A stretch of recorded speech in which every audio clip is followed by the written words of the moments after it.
ये खेल बड़ा अजीब है क्या कि जिन पर जिम्मेदारी थी कि वो अडानी की गड़बड़ी की जांच करें, उन्हीं की हिस्सेदारी दिखाई दे रही है बकौल आरोप, वही अडानी ग्रुप में हिस्सेदारी लेकर बैठे हैं। क्या जांच करेंगे तोहिन?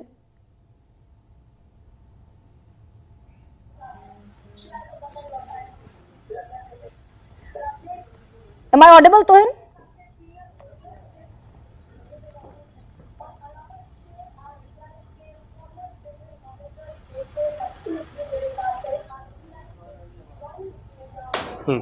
तोहिन, आवाज आ रही है मेरी?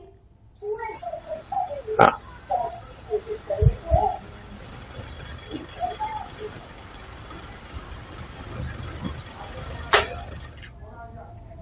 तोहिन, आवाज आ रही है मेरी आप तक? जी जी।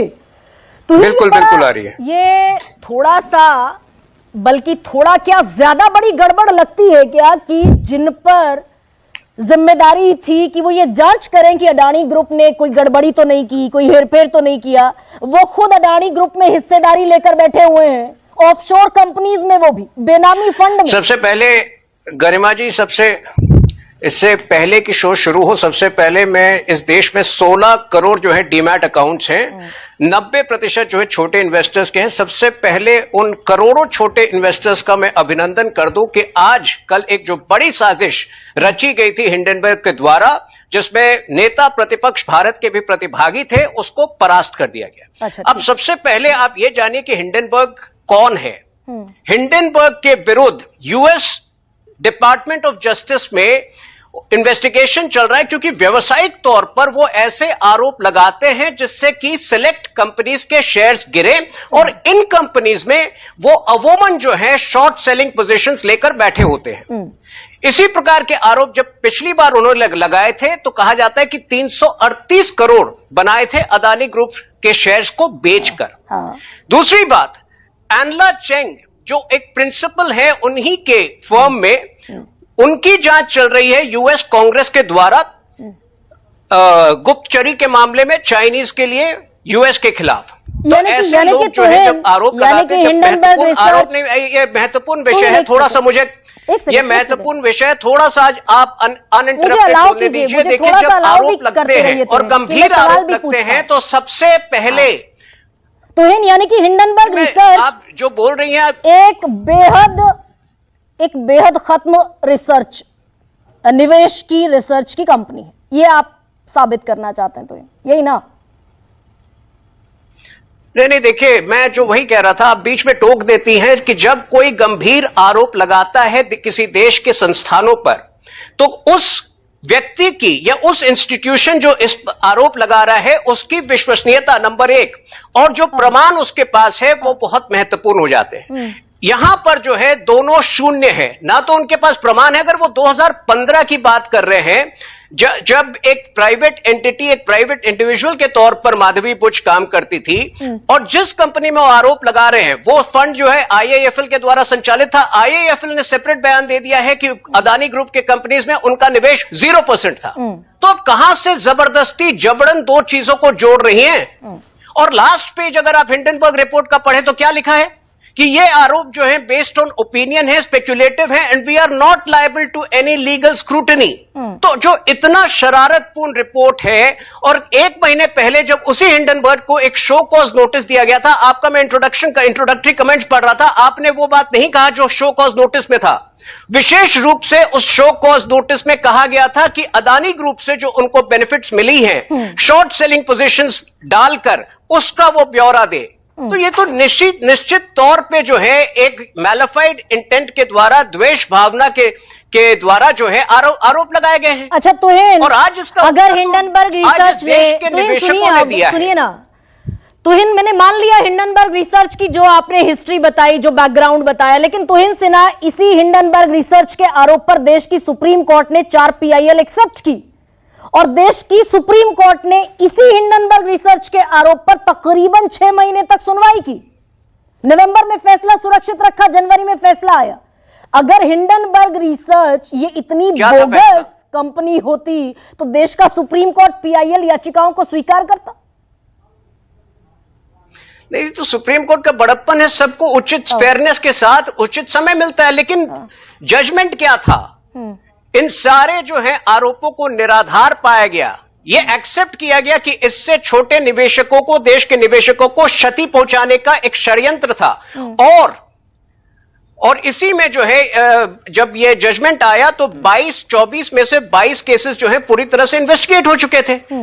तो ये इवन जो पीआईएल का जो एक प्ली था, इवन जो सीबीआई का प्ली था, उसको रिजेक्ट किया था सुप्रीम कोर्ट ने कि इसकी कोई आवश्यकता नहीं है क्योंकि सारे आरोप बेबुनियाद हैं। अच्छा, अब मैं आपको एक और उदाहरण देता हूं कि राहुल गांधी, माधवी बुच ने ये तो खुद माना कि 2015 में वो सिंगापुर में जब प्राइवेट मेंबर के तौर पर रह रही थी तब उन्होंने इस विदेशी फंड में निवेश किया। ये तो खुद माना माधवी बुच ने। जो ऑफशोर कंपनी है, बेनामी कंपनी का फंड है। अगर आप इस तरह से नहीं देखिए, उस फंड ने बहुत क्लियरली जो है कह दिया है कि अदानी ग्रुप के किसी भी वेंचर में उनका इन्वेस्टमेंट शून्य था। ठीक है, मैं आपसे पूछ रहा हूं कि अगर आप इस तरह से प्राइवेट इंडिविजुअल्स पर, उस वक्त वो प्राइवेट इंडिविजुअल्स हैं, उनकी क्रेडिबिलिटी, आप उनका क्वालिफिकेशंस, आप इतनी रिसर्च करते हैं, उनके क्वालिफिकेशंस कहां से, उन्होंने क्या किया है, कि उनके कॉर्पोरेट करियर को भी जानती होंगी। अगर कोई प्राइवेट इंडिविजुअल निवेश करता है और वो रूल्स के तहत होता है तो क्या वो बाध्य है? अगर इस प्रकार से आप भी संशय पैदा करेंगे तो कोई प्राइवेट इंडिविजुअल सरकार से जुड़ना नहीं चाहेगा, लोग भागेंगे सरकार से। लेकिन ये मसला सिर्फ प्राइवेट इंडिविजुअल का भी तो नहीं है। मैं बता देती हूं आपको, अप्रैल 2017 में सेबी का मेंबर बनाया गया माधवी बुच को। मेंबर बनने से तकरीबन हफ्ते भर पहले, ये सुनिएगा जरा गौर से, 22 मार्च 2017 को उनके पति, उनके हस्बैंड ने मॉरिशस के फंड प्रशासक ट्राइडेंट ट्रस्ट को ये ईमेल किया कि अब इस अकाउंट को चलाने के लिए सिर्फ मुझे ऑथराइज कर दीजिए, मेरी पत्नी को बाहर निकाल दीजिए, जो कि ऑफशोर कंपनी है। ये मेंबर बनने के एक हफ्ते पहले उन्होंने प्रिकॉशनरी मेजर लिया, सावधानी बरती कि भाई मेंबर बन जाएंगी, सवाल उठेंगे तो मुझे सिर्फ ऑथराइज कर दीजिए इस फंड को चलाने के लिए। दूसरी चीज ये, आप कह रहे हैं प्राइवेट मेंबर के तौर पर इन्वेस्टमेंट किया तो है, नहीं आप नहीं तो अच्छा किया। अगर कोई भी पद को जब आप ग्रहण करती हैं, जब आप स्वीकार करती हैं, तो उससे पहले और विशेष तौर पे अगर वो सरकार से जुड़ी पद हैं तो बहुत सारे उसमें स्ट्रिक्चर्स, बहुत सारे नियम कानून होते हैं। तो अगर वो उस नियम कानून के तहत विड्रॉ कर रहे हैं, ये तो देखिए आप स्पेक्युलेटिव ही जोड़ रही हैं। आप हिंडनबर्ग वो रिपोर्ट जितना स्पेक्युलेटिव था उतने ही स्पेक्युलेटिव अभी तक आपकी आर्ग्यूमेंट है। और ये सारे केसेस स्पेक्युलेटिव तो नहीं है। ये 2024 की शेयर होल्डिंग निकाल लीजिए, 2024 का share holding data Rahul Gandhi की शेयर होल्डिंग निकालिए ना। जो व्यक्ति संशय पैदा करता है स्टॉक मार्केट में, आप देखिए कि कितना विश्वास रखता है वो स्टॉक मार्केट में। अरे भाई, आपने देखा है राहुल गांधी की स्टॉक होल्डिंग। अगर कोई व्यक्ति को इतना संशय है हमारे स्टॉक मार्केट में, तो क्या वो 43% अपना इन्वेस्टमेंट केवल इंडियन स्टॉक्स और इंडियन म्यूचुअल फंड्स और इंडियन गोल्ड बॉन्ड्स में रखेगा? और पिछले 5 वर्षों में उनका जो वैल्यूएशन है उसमें 59% इजाफा हुआ है। पिछले 5 महीनों में उनका जो है प्रॉफिट 46 लाख से ऊपर है। तो ये तो देखिए कार्टेल फॉर्मेशन की एक मंशा के साथ कांग्रेस पार्टी इसको सपोर्ट कर रही है, क्योंकि वो चाहती है कि कार्टेल फॉर्मेशन हो और जो देश का जो छोटा निवेशक हो वो डर के भाग जाए मार्केट छोड़कर। ये लोग वित्तीय जो है एक तरह से वित्तीय अनार्की चाहते हैं इस देश में। तो हिंद, पहले आपने कहा प्राइवेट मेंबर के तौर पे इन्वेस्ट कर दिया, फिर आपने कहा कि उनको तब तक तो सेबी से कोई लेना देना नहीं था, दूर दूर का कोई नाता नहीं था। अब इस सवाल पर मुझे जवाब दे दीजिए, 2022 में कब बनाया गया उनको सेबी चीफ बनाया गया 2 मार्च 2022 को, और 2017 से लेकर 2022 तक सिंगापुर की ऑफशोर कंपनी अगोरा पार्टनर में उनकी 100% हिस्सेदारी थी सेबी चीफ बनने के 15 दिन बाद तक।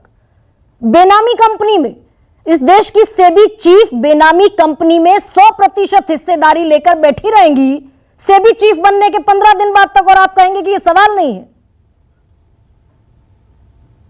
देखिए, इसका उत्तर वो दे चुकी है, मुझे देने की जरूरत नहीं है।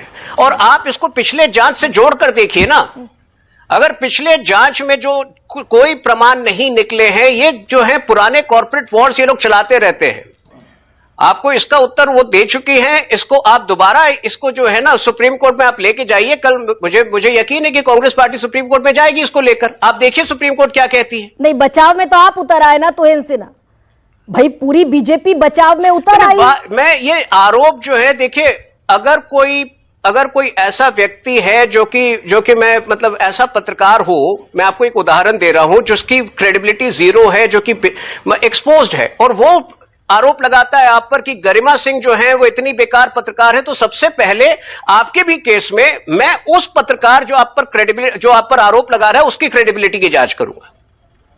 मैं वो बताने की कोशिश कर रहा हूं। मतलब ये फैक्ट आपके हिसाब से इन्हीं फैक्ट की जांच करा लें। आप तो डिफेंस में पूरे के पूरे उतर आए। जो फैक्ट है कि भाई अगोरा लिमिटेड में, अगोरा पार्टनर में 100% हिस्सेदारी इस देश की सेबी प्रमुख की है, और ये ऑफशोर कंपनी है अगोरा पार्टनर, यानी कि इसमें बेनामी फंड इन्वेस्ट होता है।